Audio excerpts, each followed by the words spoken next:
Hello प्यारे बच्चों, आज हम अध्याय 1 की दूसरी प्रश्नावली के लिए कुछ बेसिक कॉन्सेप्ट हैं, प्रारंभिक सिद्धांत, उनका अध्ययन करेंगे और उसके बाद हम आगे की पढ़ाई करेंगे। तो देखिए, सबसे अगला जो आर्टिकल, अगला जो टॉपिक है वो है हमारा अंकगणित की आधारभूत प्रमेय। तो ये प्रमेय क्या है, किताब में सबके में दी गई है।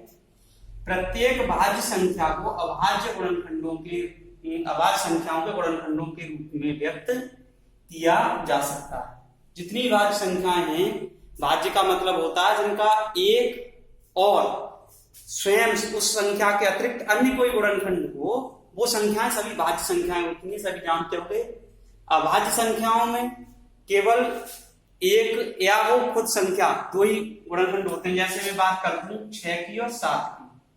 6 को हम 2 गुणा 3 भी लिख सकते हैं, लेकिन 7 को केवल 1 गुणा 7 लिख सकते हैं। तो या तो 1 या 7, ये यानी स्वयं वो संख्या या एक जिस संख्या के गुणनखंड होते हैं वो सभी अभाज्य होती हैं।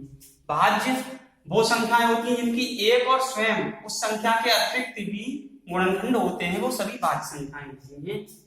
तो भाज्य और अभाज्य ये अंतर समझना जरूरी है। पहले तो ये समझ गए होंगे, आशा करता हूं, कि भाज्य संख्या क्या होती है, अभाज्य क्या होती है। भाज्य जो स्वयं और एक के अतिरिक्त अन्य संख्याओं से भी कटे, वो भाज्य होती है, सीधी सी बात है। और अभाज्य वो होती है जो स्वयं या एक से ही कटती हैं, वो संख्याएं हमारी अभाज्य संख्याएं होती हैं। तो अंकगणित की आधारभूत प्रमेय क्या है, प्रत्येक भाज्य संख्या को अभाज्य संख्याओं के गुणनखंडों के रूप में व्यक्त किया जा सकता है तथा यह गुणनखंड अभाज्य गुणनखंडों के आने वाले क्रम के बिना अद्वितीय होता है। यानी जो हम गुणनखंड निकाल रहे हैं, जैसे उदाहरण में मैंने लिखा है यहाँ पर 36 के गुणनखंड किए 2 गुणा 2 गुणा 3 गुणा 3, यानी ये क्रम में आएगी, सभी क्रम में है। मैं यहाँ 2 गुणा 3 लिखता, फिर 2 लिखता, फिर 3 लिखता, तो ये क्रम नहीं रहता, आने वाले क्रम के बिना अद्वितीय होता है, यानी क्रम के बिना अद्वितीय होता है। तो ये देखिए 2 दूनी 4, ये 12 की 36, इसके गुणनखंड हो गए। ऐसे ये 405 है, ये भी भाज्य संख्या 3 गुणा 3 गुणा 3 गुणा 3 गुणा 5। तो ये है, अब ये भाज्य संख्या है, ये इनके अभाज्य गुणनखंड है। 2 भी अभाज्य है, 3 भी अभाज्य है। 405 भाज्य संख्या है, 3 अभाज्य है, 5 अभाज्य है। तो ये प्रमेय हो गई हमारी गणित की आधारभूत प्रमेय। इसी पर आधारित कुछ सवाल हैं जिनको मैं बताऊंगा तुम लोगों को। इससे पहले कुछ और सूत्र हैं, वो लिख लेते हैं।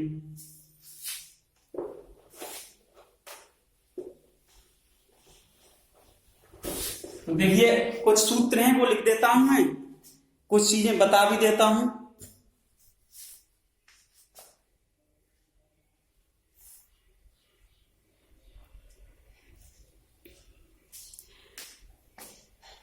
दो संख्याओं का HCF और LCM, महत्तम समापवर्तक और लघुत्तम समापवर्तक क्या होता है। तो मैं ऐसे ही बता देता हूं, इसको किताब में भी दिया गया है, पहले भी पढ़ चुके हैं, कल भी मैंने पिछले वीडियो में भी बताया है। दो संख्याओं का जो HCF होता है, HCF का मतलब है महत्तम समापवर्तक, वो क्या होता है, वह बड़ी से बड़ी संख्या जो 2 या 2 से अधिक दी गई संख्याओं को पूरा विभाजित कर दे, वो संख्याएं उन दी गई संख्याओं का महत्तम समापवर्तक होती हैं। 2 या 2 से अधिक जितनी भी संख्या दी गई है, सबके महत्तम समापवर्तक हम निकालते कैसे हैं, सब सीख भी आए होंगे। पहले संख्या दी गई है, उनके गुणनखंड कर लीजिए, अभाज्य गुणनखंड। उसमें जो कॉमन गुणनखंड होते हैं, उन कॉमन गुणनखंडों को लिख दीजिए। तो जो कॉमन गुणनखंड हम लिख देंगे, वो उन संख्याओं का जो गुणा होगा वही अभाज्य संख्याएं, वो महत्तम समापवर्तक होगा। एलसीएम क्या होता है, एलसीएम का मतलब है लघुत्तम समापवर्तक। 2 या 2 से अधिक दी गई संख्याओं के का जो एलसीएम होता है, वह छोटी से छोटी संख्या होती है जो दी गई संख्याओं से पूरी विभाजित हो जाए। ये परिभाषाएं हैं इसकी, मैं यहां लिख नहीं रहा हूं, पूरी विभाजित हो जाए। मैं इनको एक शॉर्ट छोटे में लिख देता हूं। 2 संख्याओं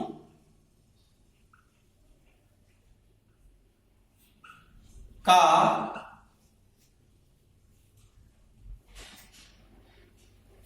दो या दो से अधिक संख्याओं का एवं दो की जरूरी नहीं, आप ज्यादा भी हो सकती हैं, दो या दो से अधिक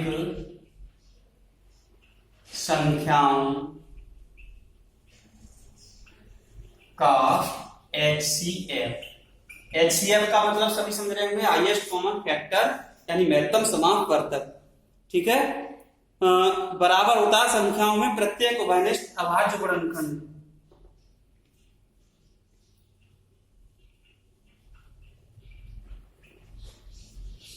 संख्याओं में प्रत्येक उभयनिष्ठ अभाज्य गुणनखंड।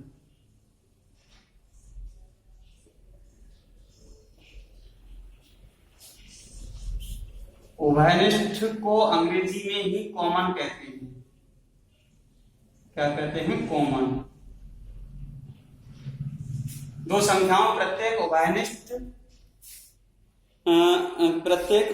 अभाज्य गुणनखंड, प्रत्येक उभयनिष्ठ अभाज्य गुणनखंड की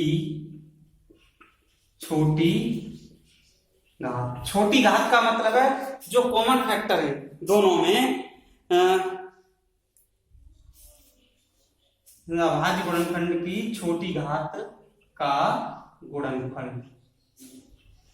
ठीक है, छोटी घात का गुणनफल हो गया। दूसरा है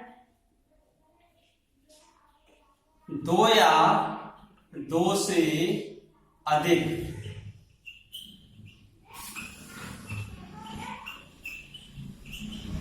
संख्याओं का LCM। LCM क्या होता है? संख्याओं में संबंध प्रत्येक अभाज्य गुणनखंड के सबसे, जो संख्या दी गई होंगी उन संख्याओं में संबद्ध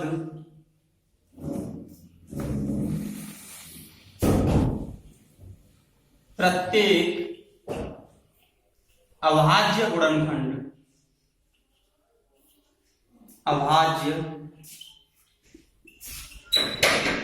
प्रत्येक अभाज्य गुणनखंड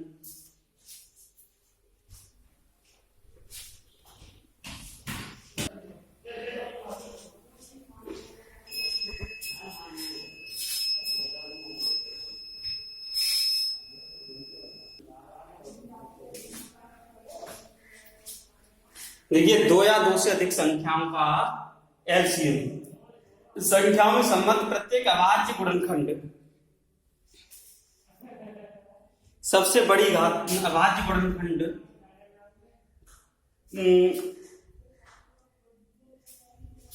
की सबसे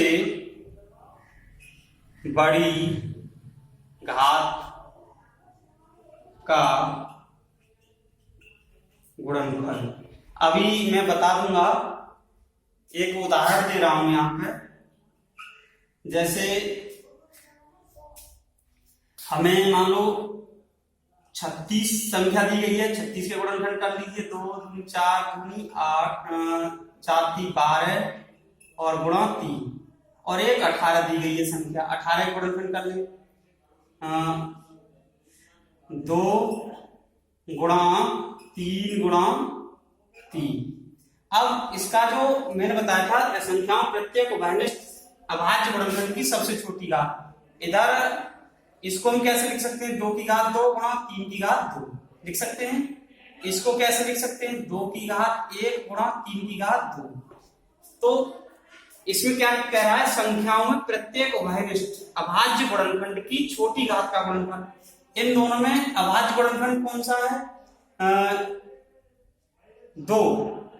पहले सबसे छोटी घात इसकी आ रही है, तो ये हो गया हमारा कितना? HCF हम लिखेंगे इसका। HCF क्या होगा? देखो, दो कॉमन गुणनखंड है दोनों में, लेकिन छोटी घात 2 पर है। ठीक है, और गुणा इन दोनों में बराबर ही है। ठीक है, तो क्या होगा हमारा? 3 की घात 2, तो ये हो गया 2 गुणा 9 बराबर 18। HCF हो गया इसका। अब मान लो इसकी एलसीएम की बात करें हम, एलसीएम में क्या दिया, संख्याओं में संबंध प्रत्येक अभाज्य गुणनखंड की सबसे बड़ी घात का गुणनफल। देखो सबसे बड़ी घात अभाज्य गुणनखंड की 2 पे सबसे बड़ी घात कौन सी ऊपर वाले में आ रही है, तो 2 की घात 2 हो गया, और 3 पे दोनों में सेम आ रही है, 3 की घात 2, तो 4 गुणा 9 कितना हो गया, 36। 36 ये एलसीएम हो गया इसका, ठीक है। तो ये हो गया इनका, अब समझ में आई ये परिभाषा मैंने शॉर्ट में इसलिए तुम लोगों को लिख के बता दी थी। अब आगे देखिए 2 सूत्र और हैं, और बता देता हूं मैं तुम लोगों को।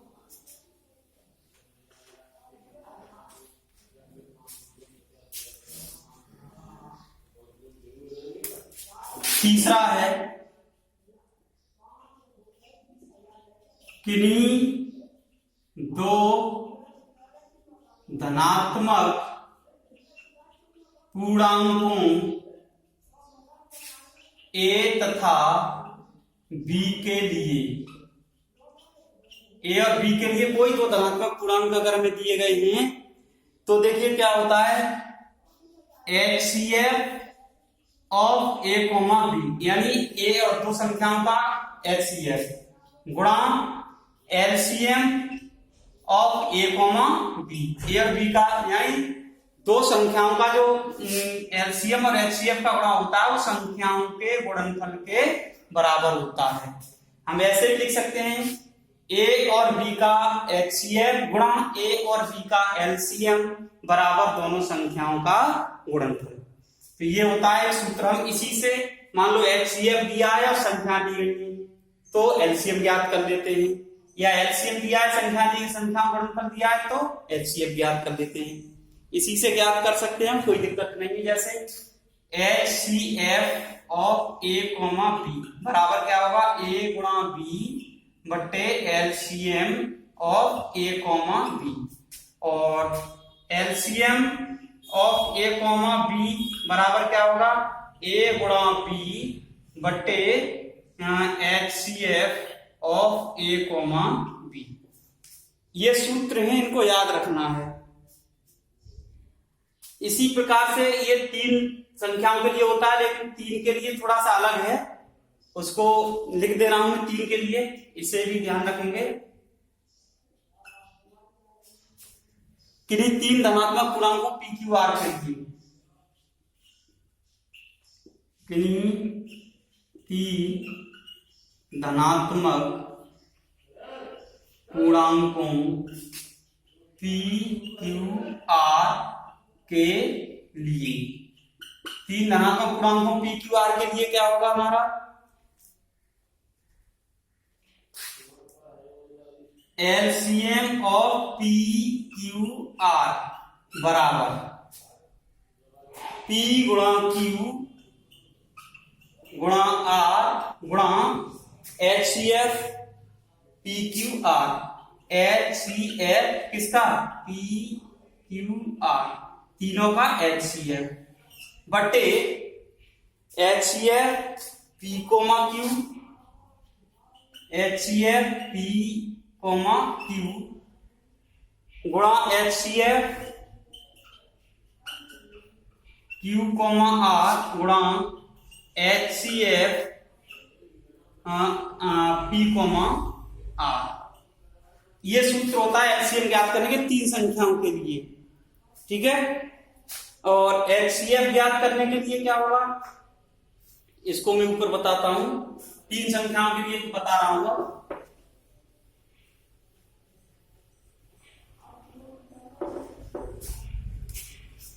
इसी के HCF और PQR बराबर क्या होगा, P गुणा Q गुणा R, P गुणा Q गुणा R गुणा LCM और PQR, LCM हो गया PQR का बट्टे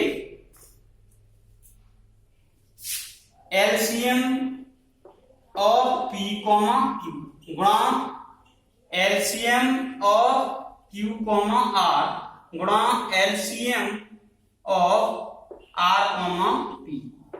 ये 3 संख्याओं के लिए है, लेकिन इसमें एक चीज ध्यान रखेंगे कि HCF यहां लिख दे रहा हूं मैं, नोट लिख दे रहा हूं, नोट डाल के, note HCF of P, Q, R गुणा LCM of P, Q, R is not equal to P गुणा Q गुणा R। ये तीन संख्याओं के लिए सत्य नहीं होता है, केवल दो संख्याओं के लिए ही सत्य होता है कि तीन संख्याओं का HCF और LCM का गुणनफल तीनों संख्याओं के गुणनफल के बराबर नहीं होता है। तो ये तीन संख्याओं के लिए सूत्र हो गए। आगे दो सूत्र और बता देता हूं। अगर मान लो परमेय संख्या दी गई है या भिन्न दी गई है तो उनका एलसीएम हम कैसे ज्ञात करेंगे?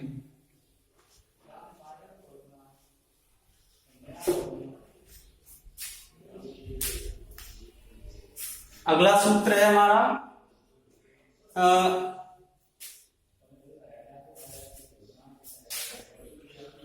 माना P अपॉन Q तथा R अपॉन S दो परमेय संख्याएं हैं, परमेय संख्याएं हैं। तो इसमें भी ए पार्ट देखिए क्या, P अपॉन Q तथा R अपॉन S का एलसीएम, P अपॉन Q तथा R अपॉन S का एलसीएम बराबर, पहले एलसीएम बता रहा हूं मैं, P और R का एलसीएम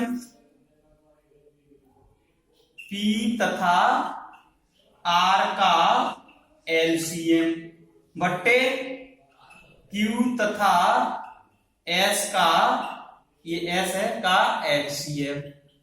यानी दो भिन्नों या परमेय संख्याओं का हमें जब एलसीएम निकालना है, भिन्नों का पूछा जाता है अधिकतर किसी कंपटीशन में भी, P अपॉन Q तथा R अपॉन S का एलसीएम जो होता है वो अंश का एलसीएम बट्टे हर का एचसीएफ। और बी पार्ट है P अपॉन Q तथा R अपॉन S का एचसीएफ। अगर हमें निकालना हो, एचसीएफ निकालना है तो P और R इसका उल्टा होता है, P तथा R का एचसीएफ हो जाएगा यहां, और बटे Q तथा S का एलसीएम हो जाएगा। ये सूत्र है दो भिन्नों के लिए। तो मैं आशा करता हूं ये याद कर लेना, चीज है, सब जगह काम में आती है, जब भी पढ़ाई करोगे तब भी और आगे भी। अब इसके बाद इसकी एक्सरसाइज आती है, वो एक्सरसाइज मैं तुम लोगों को बताता हूं। पहला प्रश्न है एक्सरसाइज का, इसका स्क्रीनशॉट ले सकते हैं।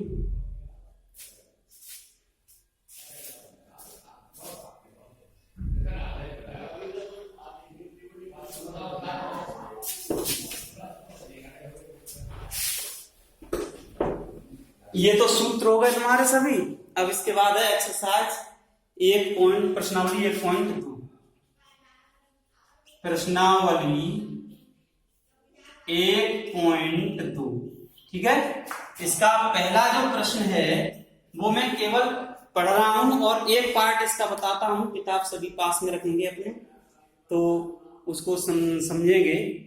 निम्नलिखित संख्याओं को अभाज्य गुणनखंडों के गुणनफल के रूप में व्यक्त कीजिए। केवल अभाज्य गुणनखंडों के गुणनफल के रूप में व्यक्त करना है। तो इसका जो पहला पार्ट है वो बता रहा हूं मैं।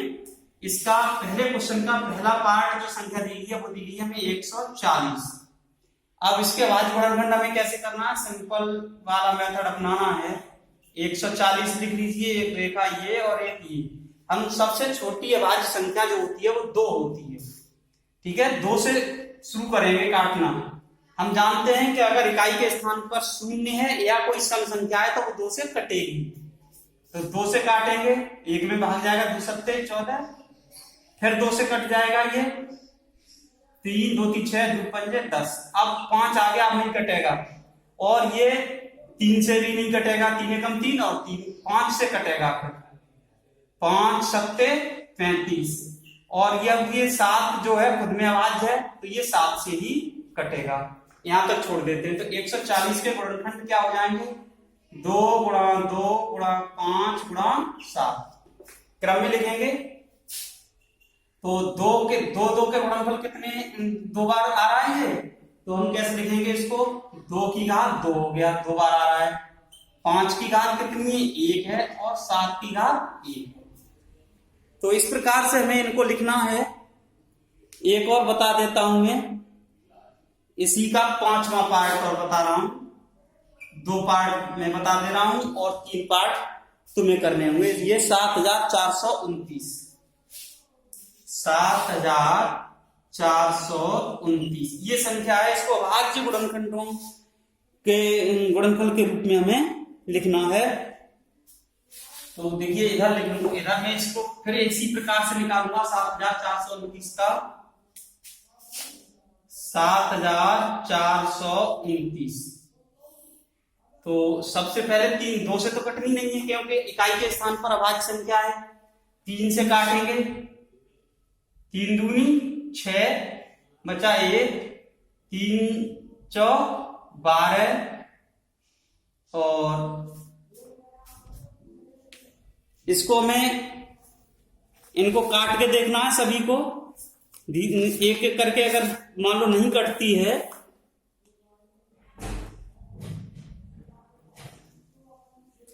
तो ये संख्या 3 से तो कट नहीं रही।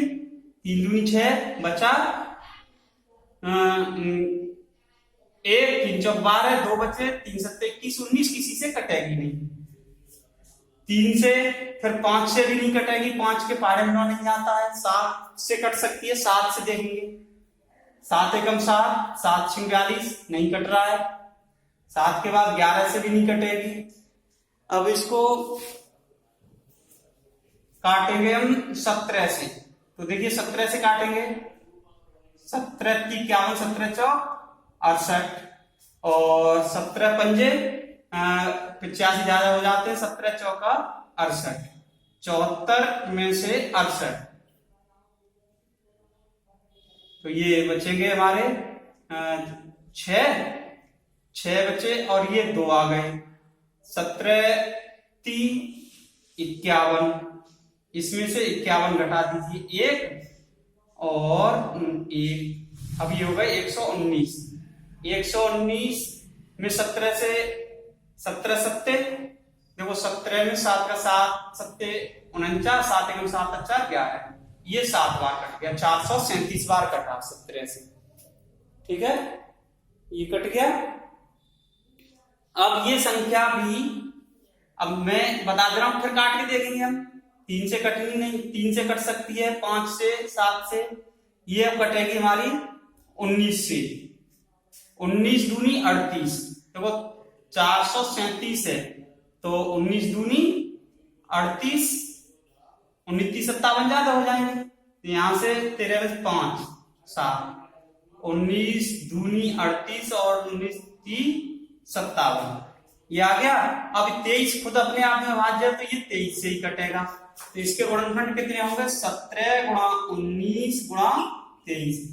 ये थोड़ी कठिनाई दे सकता है, एक एक संख्या हम काट के देखेंगे तो आसानी से कट जाएगा। तो ये इसके अभाज्य गुणनखंड होगा, 17 अभाज्य, 19 अभाज्य, 23 भी अभाज्य। तो इस प्रकार से हम इस प्रश्न को सॉल्व करेंगे। अब इसके बाद बात आती है हमारी दूसरे प्रश्न की। एक प्रश्न और बताता हूं मैं तुम लोगों को, और उसके बाद इसका स्क्रीनशॉट ले लेंगे।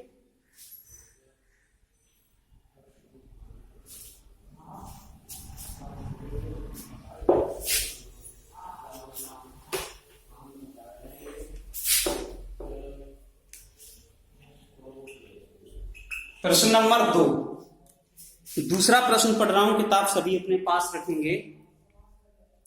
पूर्णांकों के निम्नलिखित युग्मों के एचसीएफ और एलसीएम ज्ञात कीजिए तथा इसकी जांच कीजिए कि 2 संख्याओं का गुणनफल बराबर एचसीएफ गुणा एलसीएम। पहला पार्ट बता रहा हूं, दूसरे का पहला पार्ट जो दिया गया है। दी गई संख्याएं हैं, दी गई संख्याएं हैं हमारी कौन कौन सी हैं, 26 और 51 है। 26 और 51, ठीक है। तो 26 के बाद गुणनखंड कर दीजिए। 26 के बाद गुणनखंड 2 गुणा 2 से फिर 13 बार कटेगा ही, और 13 अभाज्य है तो ये कटेगा नहीं। 91 के अभाज्य गुणनखंड कर लीजिए। तो इसमें कोई देखो करने हैं हमें, फिर वही अपना सकते हैं। ये कितने से कटेगा हमारा, 3 से कटेगा नहीं, 7 एकम 7, 7 से कटेगा, 7 एकम 7, 7 3 21। अब 13 तो 13 से ही कटेगा, ये किसी से कटना नहीं, तो 7 गुणा 13। अब जो एलसीएम होता है वो क्या होता है, पहले एचसीएफ निकालो। अभी मैंने बताया था एचसीएम जो होता है वो दोनों में कॉमन उभयनिष्ठ गुणनखंड होता है। तो उभयनिष्ठ गुणनखंड कौन सा आ रहा है हमारा, 13। एचसीएफ 13 हो गया इसका। और एलसीएम क्या होता है, एलसीएम होता है सबसे बड़ी घात का एक एक बार गुणा कर लो। देखो 2 एक ही बार आ रहा है, इससे बड़ी घात 2 की है नहीं, फिर 7 भी एक ही बार आ रहा है और 13 भी एक, 13 कॉमन है, दोनों में एक ही बार आ रहा है, तो इसका गुणा कर दीजिए। 13 सत्ते 91 में 2 से गुणा कर दीजिए, 2 दूनी 2 एकम 2 दूनी 18। तो 182 तो एलसीएम हो गया और एचसीएफ कितना हो गया, 13। तो ये आप अपने आंसर भी चेक करते जाएं।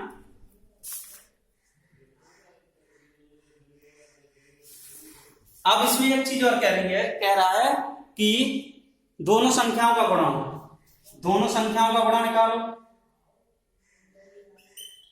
दोनों संख्याओं का गुणनफल कितना होगा, गुणनफल 26 का 91 में गुणा करना है हमें, ठीक है। तो साइड पर करके देख लेते हैं, 26 का 91 में गुणा सभी जानते हैं, 26 का 91 में गुणा कर 6 एकम 6, 6 दिन 54 और 2 एकम 2 दूनी 18, 6 4 और 2 6, 8 5 13, 23 66 कितना हो गया ये, 23 66, 2366 हो गया, ठीक है। अब एलसीएम और एचसीएफ का गुणा कर देते हैं यहीं पे, एलसीएम गुणा एचसीएफ ये भी पूछा है। तो एलसीएम कितना है हमारा 13 और एलसीएम कितना है 182। हाँ उल्टा लिख गया है, ये सीधा करके लिख देता हूं, एलसीएम है 182 गुणा 13। तो ये कितना हो जाएगा, देखो ये भी 23 66 आएगा, ठीक है। तो ये दोनों कैसे हो गए, अतः हम क्या लिख सकते हैं, दोनों संख्याओं का गुणनफल बराबर एचसीएफ गुणा एलसीएम, ठीक है। तो इस प्रकार से इसके और पार्ट करने हैं, आज इतना ही बताऊंगा मैं, ठीक है। आज और पहले क्वेश्चन में मैंने 3 पार्ट छोड़ दिए हैं, उनको करके देखेंगे, और इसके 2 पार्ट छोड़ दिए हैं, इनको करके देखेंगे। इतना ही होमवर्क है, करेंगे जरूर सभी।